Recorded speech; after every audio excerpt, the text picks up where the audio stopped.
Good morning, it's Tuesday the 10th of July and it's time for Northern Exposure. Now I thought this morning, of all mornings, we would pop by and see a little bit behind the scenes of the actual mid-morning bulletin being broadcast. Let's see if we can crash in. They're not quite on air yet.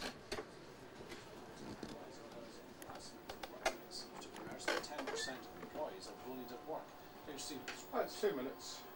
2 minutes on air. Sorry, did you ask permission to come in here? We didn't ask permission to come in here. You haven't got it. Tomorrow. We'll do it tomorrow. Yes. Well, as you can see, even us interrupting a bulletin, it's just one of these things. You can't really go behind the scenes and film because they're working, and if we did something, anything, which would upset the transmission of the bulletin, they made a mistake, it would be our fault. There are no excuses. Performance for the viewers is everything. Anyway, let's pop outside and we'll see what the satellite truck is up to today. Normally they're complaining about being sent far and far and far away. They never complain about being sent to jobs in Aberdeen because they get home early for their tea. Come this way. Well, one of the things we've not yet featured on the Northern Exposure weblog, and we'll need to go outside for this one, it's an outside broadcast bill, if you will. Walk this way, I'll do the doors. Is STV North's very own satellite truck. Now it's over on the far side of the car park here. They're just doing some training this morning with one of our engineers, so it looks like he's obviously going to be out on the truck in near future. So we'll find out exactly what these guys do and what happens when they get sent far away. As you can see, it's easy to spot the satellite truck because it's got a huge dish on top there. Now that's broadcasting all the way to space.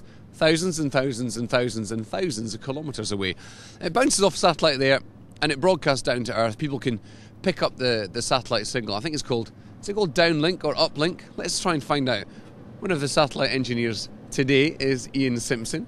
Ian, it really is incredible technology. I still marvel at it, that we just physically beam pictures and sound to space and somebody can pick it up. Is it simple or is it really, really complicated? Simple after a while, once you get used to it, yeah. How long does it take to get competent on using this? Because I always think it's a scary responsibility. It took me 4 weeks to get confident at going out and getting signals back, yeah. 4 weeks. He's very good though, isn't he, Donny? It would take me years and I would still not crack it. Yeah, and I've just started training yesterday, and every question I asked, he answered it, so he knows a lot more when he lets on as well. And now it's beautiful in here. I don't know if you can see, Bill, if you put your camera in there. Honestly, what kind of a van has got carpet on the wall? That's just luxury. This is luxury. You could go in holiday in this, Ian. Now, you've got a huge array of equipment. I'm sure we'll come down another day and find out exactly what it is. But I always marvel that it always seems to work, so you must do a bit of maintenance on it now and again. Does it always work, or like anything, can it go wrong sometimes? Yes, but we've got two of everything. So there's ways and means if there's a problem, yeah. I presume as well the biggest challenge you guys face is just dealing with the journalists. I mean, a bunch of egomaniacs, aren't they? Yes, well, the main problem is knowing where you're going, finding a location you can get access to the satellite, and find the satellite. That's the biggest task, getting to the site and finding the satellite. You've literally got to find the satellite in the sky. Yeah. How do you do that? Is it just guesswork? Do you look at the wind? Knowing what direction south is, that's the first thing. Find where the sun's at, if it's a sunny day, or a compass. And then look for something familiar in the skies and use that as a reference point to find the one we want. Wow, so you're like astrologers. No, astronomers, I'm joking. It's running. I know it's running. I just can't stop laughing because the Kung Fu hamster is absolutely amazing. Anytime there's a moment of stress, the Kung Fu hamster gets played. We love the Kung Fu hamster. That's enough now. Thank you. I'm just going to quickly grab a word with today's North Tonight news editor, Rachel. Rachel, we've just been out speaking to the satellite truck guys. There's two of them today. Yes. They're doubling up. Where and how do you decide where you're going to send them today?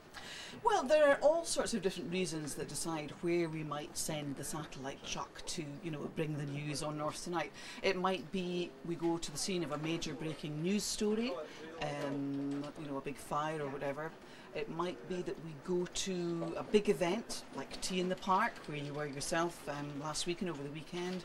It might be that we go to somewhere that we think might be an interesting story and particularly picturesque. For example, last night we were at Scone Palace, where they're conducting a high-tech survey of the area outside the palace and underneath the church there. So it was a beautiful location. It was a beautiful night, which we haven't had too many of recently, and that was, you know, one thing that we did with it last night. But there are all sorts of reasons.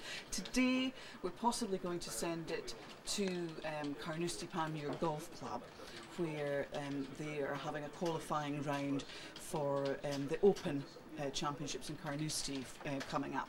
And so we'll be doing a live into the sport there. But equally, over the course of the day, there might be a big story breaking. That might not pan out. So we might decide to go to that. So there are all sorts of different reasons. I need you to send it to Carnoustie because we need Donny back to play five-side football tonight. Well, I'll try and ensure that happens.